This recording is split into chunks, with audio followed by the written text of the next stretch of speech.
अस्सलाम वालेकुम dear viewers, कैसे हैं आप लोग। इट्स प्रोफेसर मोहम्मद अफसल, आप लोग देख रहे हैं मेरा यूट्यूब चैनल। आज का हमारा जो टॉपिक है वो तो है इलेक्ट्रोफिलिक ओरिएंटेशन बेंजीन में। लेकिन इससे पहले आप सब्सक्राइब कर दें, जो पहली दफ़ा देख रहे हैं बेल आइकन प्रेस कर दें, उसके बाद ऑल नोटिफिकेशंस पे क्लिक कर दें। अच्छा क्लास हम स्टार्ट करते हैं। आज का टॉपिक, ये वाला जो टॉपिक है ये रादर काफ़ी जो है कॉन्सेप्चुअल है, क्वेश्चन ईजी है, लेकिन इसमें से जो पेपर का कंटेंट है वो फुल कंसेप्चुअल आता है, तो चीज़ों को आपने ज़्यादा समझना है। शायद इसमें से लॉन्ग क्वेश्चन ना आए लेकिन शॉर्ट क्वेश्चन ऐसे बनते हैं कि कंफ्यूज कर जाते हैं, एमसीक्यूज बन जाते हैं इसमें से जो कि कंफ्यूजिंग होते हैं। अच्छा क्लास,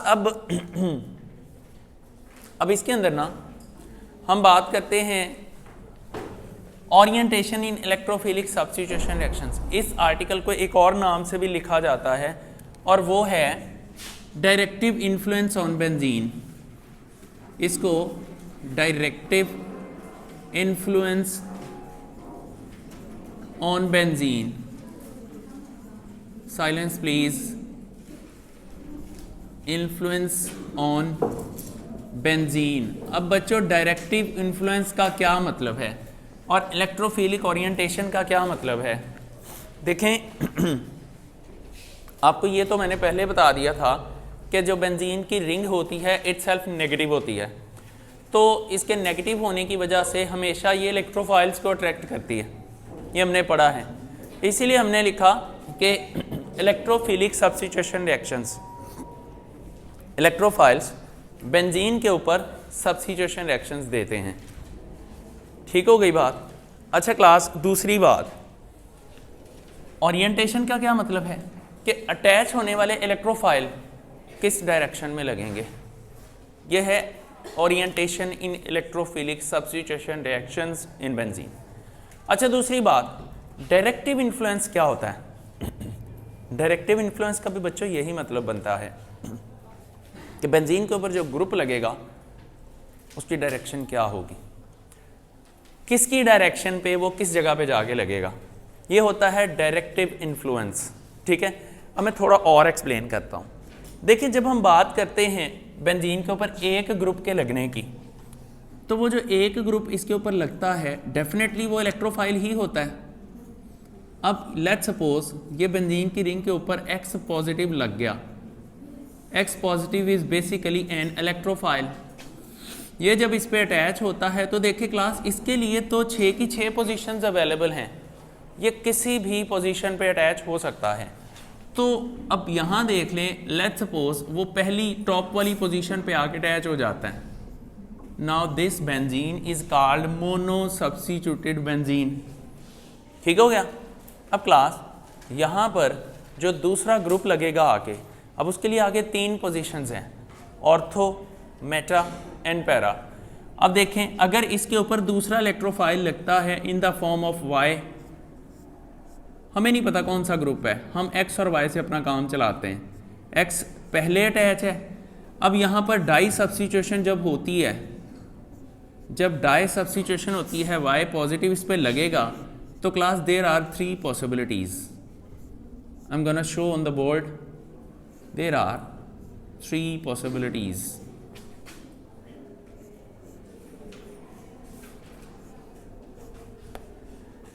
अब ये देखें, पहली पॉसिबिलिटी है कि जो Y ग्रुप है वो ऑर्थो पोजीशन पे लग जाए। दूसरी पॉसिबिलिटी है कि जो Y ग्रुप है वो मेटा पोजीशन पे लग जाए। तीसरी पॉसिबिलिटी है जो Y ग्रुप है वो पैरा पोजीशन पे लग जाए। अब जब ये 3 पॉसिबिलिटीज़ हमारे पास आ जाती हैं, फिर हम इनकी प्रोबेबिलिटी निकालते हैं। फॉर द फर्स्ट टाइम इनकी प्रोबेबिलिटी निकाली गई। ये देखिए, जो मोनो सब्स्टिट्यूटेड बेंजीन है उसमें टोटल इसको छोड़ के 5 पोजीशंस बनती हैं।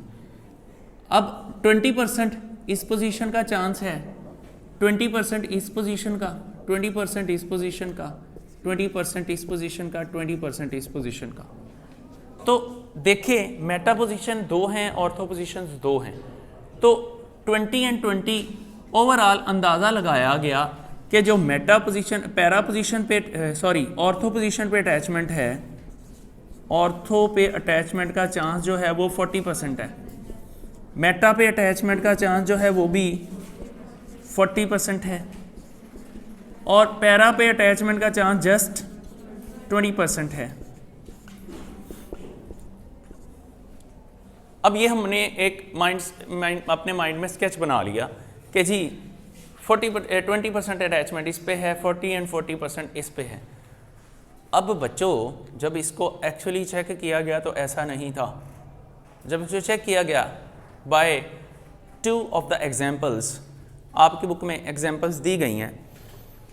पहली एग्जाम्पल जो है वो उसने दी है आई थिंक क्लोरोबेंजीन की और नाइट्रोबेंजीन की एग्जाम्पल है, नाइट्रोबेंजीन है। अब देखें कहा यह गया है कि जो नाइट्रोबेंजीन है NO2 नाइट्रोबेंजीन, इसकी नाइट्रेशन कराई है या हेलोजिनेशन करवाई गई? हेलोजिनेशन करवाई गई है। अच्छा देखें, जब इसकी क्लोरीनेशन करवाई जाती है तो ये देखा ये गया कि अटैचमेंट सारी की सारी मेटा पे हो गई, नाइट्रो ग्रुप अपनी जगह पे है। जब क्लोरो ग्रुप आया क्लास तो वो मेटा पोजीशन पे लग गया, क्लोरो ग्रुप इधर लग गया और ये था वाटर साथ में बन गया। अब सॉरी HCl बन गया, हाँ HCl बनेगा, आई एम सॉरी। अच्छा जी HCl बन गया क्योंकि यहाँ से प्रोटॉन निकलेगा और यहाँ से क्लोरीन लेके वो HCl प्रोड्यूस कर देता है। अच्छा क्लास ये बन गया मेटा क्लोरो नाइट्रोबेंजीन, ये बन गया। अच्छा अब ना मैं इसका नाम लिख दूँ, मेटा क्लोरो नाइट्रो बेंजीन। ये जिसको नोमेनक्लेचर आता है उसको पता है मैंने ये नाम कैसे लिखा है। अल्फ़ाबेटिकली क्लोरीन का C पहले आता है, नाइट्रो का N बाद में आता है, तो बाद में आने वाले को मैंने मेन ग्रुप कंसिडर किया। इसको नंबर 1 पोजीशन दी है, 2 3 ये मेटा, इसको 3 क्लोरो नाइट्रोबेंजीन कह सकते हैं या मेटा क्लोरो नाइट्रोबेंजीन कह सकते हैं। अच्छा क्लास ये रिजल्ट्स जो थे दीज वर एस्टॉनिशिंग कि ऑर्थो एंड पैरा पोजीशन किधर गई। हमने तो कहा था कि 20% पैरा पोजीशन होगी, 40% ऑर्थो एंड 40% मेटा होगी। ये 100% अटैचमेंट मेटा पे हो गई है, ऑर्थो एंड पैरा मुंह देखते रह गए, ये क्या हुआ। चलें इसको एक और ग्रुप के जरिए ट्राई किया गया। अब यहां पर लगा दी गई क्लोरीन, यहां पर है क्लोरीन, इसकी करवा दें नाइट्रेशन, इसकी करवा दें नाइट्रेशन, HNO3 के साथ रिएक्शन करवाएं। कैटलिस्ट जो होता है वो H2SO4 होता है, H2SO4। अच्छा class I think 40 degree centigrade temperature, 30 to 40 इतना ही है, टेम्परेचर नहीं दिया गया, होना चाहिए वैसे। Anyway catalyst H2SO4। यहाँ पर देखें नाइट्रो ग्रुप जो था, यहाँ 2 आइसोमर्स बन गए। जो नाइट्रो ग्रुप था वो अटैच हो गया आके ऑर्थो पे और पैरा पे, मेटा पोजीशंस खाली रह गई, दोनों की दोनों मेटा पोजीशंस जो थी वो खाली रह गई। क्लोरीन अपनी जगह पे है, एक नाइट्रो ग्रुप जो था वो यहाँ अटैच हो गया आके, और एक नाइट्रो ग्रुप जो था वो पैरा पोजीशन पे अटैच हो गया। इन दोनों के नाम बनते हैं। अब देखें यहाँ पर भी हम नाइट्रो ग्रुप को प्रेफर करेंगे तो यहाँ लिखते हैं 1 2, ये होगा 1 4, तो ये इसके हिसाब से ऑर्थो है, ये ऑर्थो क्लोरो नाइट्रोबेंजीन होगा और ये पैरा क्लोरो नाइट्रोबेंजीन होगा। अब क्लास यहाँ मेटा पोजीशन बिल्कुल ही खाली रह जाती है, ऑलमोस्ट 50% ये बन जाता है, 50% ये बनता है। तो ये बड़ी अजीब बात नहीं है। अब जो बेचारे साइंसदान थे वो तो घबरा गए कि भाई एक ही मसला हो गया, उनको तो स्यापा पड़ गया कि जो उन्होंने सोची थी प्रेडिक्शन वो तो सारी का सत्यानाश हो गया। ये बड़ी इंटरेस्टिंग बात थी, इस पर फर्दर रिसर्चेस हुई। फिर पता चला कि जनाब ये जो एक ग्रुप अटैच होता है ना इसके ऊपर, सारे पंगे ये डालेगा। होता क्या है, ये सबसे पहले रिंग के ऊपर आगे अटैच हो जाता है, रिंग के ऊपर ऐसे अटैच होकर मालक बन जाता है। हाँ भाई मैं इस रिंग का मालक हूं, किसने अटैच होना है इस पे? वाई ग्रुप आता है, वो कहता है पाजी मैंने अटैच होना, मैंने अटैच होना, कहता तुमने अटैच होना, इधर आओ ना मेरे पास। वो उसको यूँ बुलाता है, कॉलर से पकड़ता है, पहले उसकी यूँ शक्ल देखता है ऐसे करके, सारा उसको अच्छी तरह एग्जामिन करता है ऐसे ऐसे करके ना, तुम मेटा पे अटैच हो जाओ जाके, ठीक है ना। उसको यूँ पकड़ेगा, चलो मेटा पे, वो ऑर्थो पे जाने लगा तो मैं चपेट मारूंगा, चलो मेटा पे। अब उसके बाद एक और आता है ग्रुप, वो आगे कहता है जी भाजी मैं कितने अटैच हो जाऊँ, उसको देख कहता तेरी भी शक्ल मेटा वाली है, तू भी उत्थे ही जा। अब इनफैक्ट दो कैटेगरीज बन जाती हैं। ये जो ग्रुप होता है ना, इसकी नेचर पे डिपेंड करता है, ये आने वाले ग्रुप को मेटा पोजीशन पे अटैच करेगा, ऑर्थो पे या पैरा पे, ठीक है। अब वो कैसे करेगा, इसकी नेचर जो होती है ना वो ये डिसाइड करती है, या तो ये मेटा पोजीशन पे डायरेक्ट करेगा या आने वाले ग्रुप को ऑर्थो एंड पैरा पे करेगा, एक ही टाइम पे तीनों पे नहीं करेगा। अगर ऑर्थो पे करेगा तो पैरा पे भी करेगा, मेटा को ये छोड़ देगा। अगर ये मेटा पे डायरेक्शन देगा तो फिर ऑर्थो एंड पैरा पे बिल्कुल भी नहीं अटैचमेंट होने देगा। वो कैसे नहीं होने देगा वो हम देखते हैं बाद में, लेकिन पहले इस बात को समझ लें कि असल फिर ये पंगा जो है वो तो इस ग्रुप का है जो बेंजीन के ऊपर अटैच हो जाता है। ये डायरेक्शन दे रहा है ना नए आने वाले ग्रुप्स को, तो that is the directive group. ये डायरेक्टिव ग्रुप है, डायरेक्टर बन गया ना रिंग का। अब जैसा कि इधर क्लास में प्रॉक्टर आगे खड़ी हो जाए, ठीक है, हफ्सा खड़ी हो जाए बेचारी, आप लोग क्या करोगे, उसको तका मार दोगे, ठीक है ना, ठीक है ना। अब अच्छा अब देखें, आप क्या है कि यहाँ पर एक मतलब चले एक स्टूडेंट यहाँ पर खड़ा हो गया, वो आता है, कोई भी बच्चा आता है, उसको कहते हैं तुमने वहाँ बैठना है, तुमने वहाँ बैठना है, तुमने वहाँ बैठना है। या कोई फंक्शन है, फंक्शन में गेस्ट आ रहे हैं, एक रिसेप्शन पे पर्सन खड़ा हुआ है, अब वो क्या करता है, आने वालों को देखता है, मेरा बेली है, तू अगे बह जा, अगे बह जा। फिर देखेगा ए आना ही नहीं सी चाहिए, उसे कहेगा तू सब तो पीछे बहना जाके, ठीक है ना। और बेचारा गालियाँ देता था, पीछे जाके बैठ जाएगा, कमीने ने मुझे पीछे भेज दिया। अच्छा एनीवे बच्चों, अब वो डायरेक्शन दे रहा है ना, आपने इधर जाना, आपने जैसे एक फिल्म का डायरेक्टर होता है, तुम हीरो तुम हीरोइनी, ठीक है ना। तो वो सारी डायरेक्शंस होती हैं, ठीक है, ऐसे करना है, ऐसे नहीं करना, स्माइल देनी है, रोना है, पिटना है, ये करना है, वो करना है, वो सारा डायरेक्टिव इन्फ्लुएंस प्रोड्यूस करता है। That is why he is called the director. Here it is the director, ये प्रोड्यूस कर रहा है डायरेक्टिव इन्फ्लुएंस ऑन बेंजीन। अब ये आने वाले ग्रुप को बताएगा कि तुम फलानी जगह पे अटैच हो जाओ और तुम फलानी जगह पे अटैच हो जाओ। तो बच्चों अब जरा देखें, इस बेस पे ना दो ग्रुप बन गए, one of them was ortho and para, जिसको हमने आज डिस्कस करना है, मेटा ग्रुप को कल डिस्कस करेंगे। Ortho and para directive groups, ortho and para groups,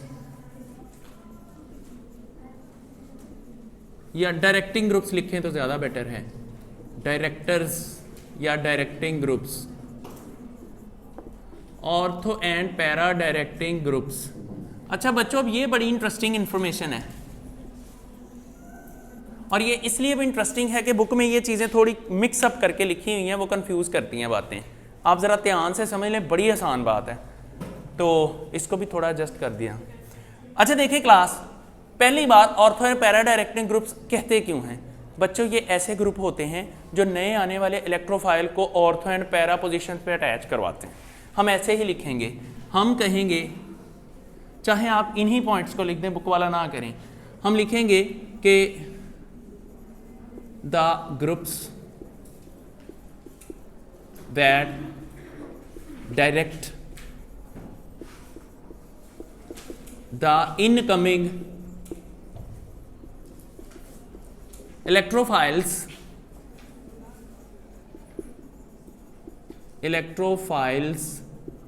to ortho and para positions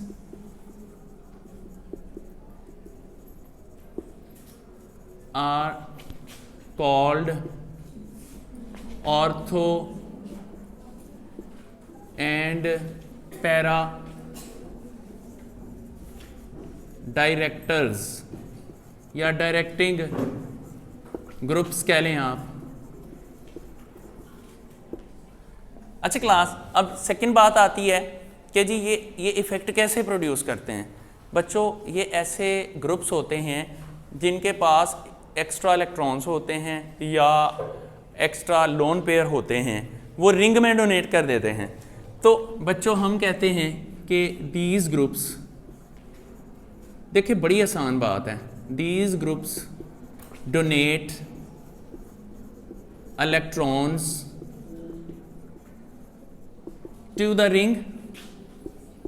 ये रिंग में इलेक्ट्रॉन्स डोनेट कर देते हैं, जिसकी वजह से इनको इलेक्ट्रॉन डोनेटिंग ग्रुप्स का नाम भी दिया जाता है। Therefore these groups are called, बल्कि also called electron donating groups, electron donating groups, इनको हम इलेक्ट्रॉन डोनेटिंग ग्रुप्स कहते हैं। बच्चों ये इलेक्ट्रॉन रिंग में डोनेट कर देते हैं, जिसकी वजह से हम इनको इलेक्ट्रॉन डोनेटिंग ग्रुप कहते हैं। जस्ट लाइक जैसे कभी वो बच्चे को देखा यो के साथ खेलते हुए, वो ऐसे पकड़ता है, यूं फेंकेगा इधर से, फिर वो कैच कर लेगा, फिर फेंकेगा, फिर कैच कर लेगा। ये जो ग्रुप होते हैं रिंग के ऊपर लगे होते हैं, यूं इलेक्ट्रॉन पकड़ते हैं, यूं रिंग में फेंकते हैं, वो पूरी रिंग में घूम के दोबारा उनके हाथ में आ जाता है। और ये 1 सेकंड में पता ही नहीं कितनी दफ़ा करते हैं। 1 सेकंड में वो इलेक्ट्रॉन पता नहीं कितने चक्कर मुकम्मल कर चुके हुए हैं। दिस इज कॉल्ड रेजोनेंस या डीलोकलाइजेशन, ये भी कहलाएगी। समझ आई ना। तो ये ऐसे ग्रुप्स होते हैं जो इलेक्ट्रॉन रिंग में डोनेट कर देते हैं। इनका इलेक्ट्रॉन होता है और इनके पास जस्ट 10% रहता है, बाकी 90% रिंग में घूमता रहता है। समझ आई ना बात की। तो बच्चों अब ये इलेक्ट्रॉन डोनेटिंग ग्रुप्स भी कहलाते हैं। अच्छा, जब ये इलेक्ट्रॉन रिंग में डोनेट करेंगे, मैंने कहा कि मोर देन 90% ये रिंग में ही रहता है इलेक्ट्रॉन, तो ये रिंग की इलेक्ट्रॉन डेंसिटी बढ़ा देगा। हम लिखते हैं these groups increase the electron density of the ring. These groups, time थोड़ा रह गया, मैं इसको कंप्लीट कर लूँ। These groups donate, these group increase the electron density of the ring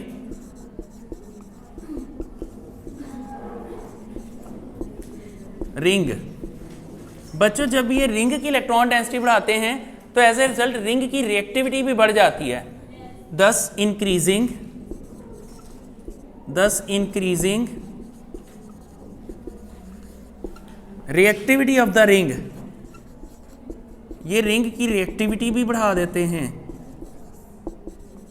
benzene ring, उसकी रिएक्टिविटी भी बढ़ा देते हैं। एक्स्ट्रा होते हैं उनको भेजते हैं लोन पेयर्स को, बाज़ का एक्स्ट्रा नहीं भी होते तो वो अपना बना हुआ बॉन्ड उसके इलेक्ट्रॉन भेज देते हैं अंदर। अच्छा जी, therefore these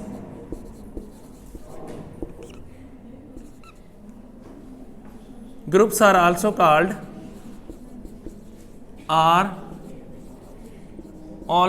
called activating group. अब बच्चों एक्टिवेटिंग कैसे हैं? अगर अकेली बेंजीन हो तो बेंजीन की तो 6 की 6 पोजीशंस एक जैसी हैं, मतलब बेंजीन की एक पोजीशन पे अटैचमेंट होगी। जब ये ऑर्थो एंड पैरा डायरेक्टिंग लग जाते हैं, ये रिंग की 2 साइड प्रोवाइड कर देते हैं, रादर 3 प्रोवाइड कर देते हैं ना, 2 ऑर्थो और 1 पैरा, तो रिएक्टिविटी तो बढ़ गई ना। तो इसका मतलब है ये ग्रुप जब बेंजीन के ऊपर लगेंगे, जो कंपाउंड बनेगा वो बेंजीन से ज़्यादा रिएक्टिव होगा। मसलन क्लोरो लगा था ना, क्लोरो ने क्या किया, ortho and para directive effect produce किया। इसने अब लगने के बाद 1 2 3 पोजीशन जो थी और 2 ऑर्थो और 1 पैरा पोजीशन वो प्रोवाइड कर दी रिएक्शन के लिए। इसका मतलब है ये रिएक्टिव साइट है हो गई, तो बेंजीन से फिर ये ज़्यादा रिएक्टिव हो जाते हैं। ठीक हो गई ना बात। जैसे कि टोलीन है, टोलीन में CH3 ग्रुप जो होता है वो रिंग में इलेक्ट्रॉन फेंक देता है और वो अपना बना हुआ बॉन्ड फेंकता है, उसके पास लोन पेयर नहीं होता। वो कैसे फेंकता है, वो हाइपर कॉन्जुगेशन का कॉन्सेप्ट है, वो बाद में बताऊंगा किसी टाइम आपको। तो वो अपने इलेक्ट्रॉन रिंग में फेंक देता है। तो टोलीन बेंजीन से ज़्यादा रिएक्टिव है। किसी भी चीज़ का आप रिएक्शन एक तरफ बेंजीन से कराएं, एक तरफ टोलीन से कराएं, टोलीन फटाफट कर जाएगा क्योंकि उसके ऊपर एक्टिवेटिंग ग्रुप लग चुका हुआ है।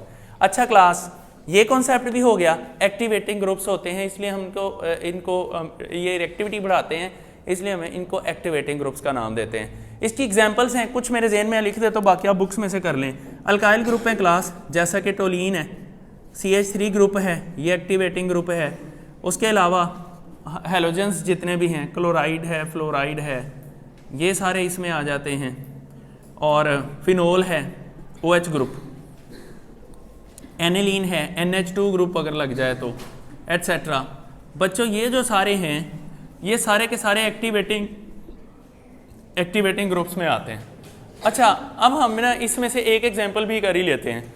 मैं लेट्स सपोज मैं क्लोरीन की ही एग्जांपल एक्सप्लेन कर देता हूँ, क्लोरोबेंजीन की ही मैं एग्जांपल आपको बता देता हूँ। बच्चों जब आप क्लोरोबेंजीन की बात करते हैं तो क्लोरोबेंजीन में ना, इसको कैमरे को थोड़ा एडजस्ट कर दें, रादर टाइम नहीं है, चलें इसकी ना अब इस बात को मैंने जस्टिफाई करना विद एन एग्जांपल, वो हम आज नहीं करते, कल जो है ना इसको करके तो हम इसको क्लोज कर देंगे, ठीक है ना। तो इसको पहले मैं वीडियो को क्लोज कर दूं। Anyway, thank you dear viewers, hopefully ये जो कॉन्सेप्ट है आपकी समझ में आ गया होगा।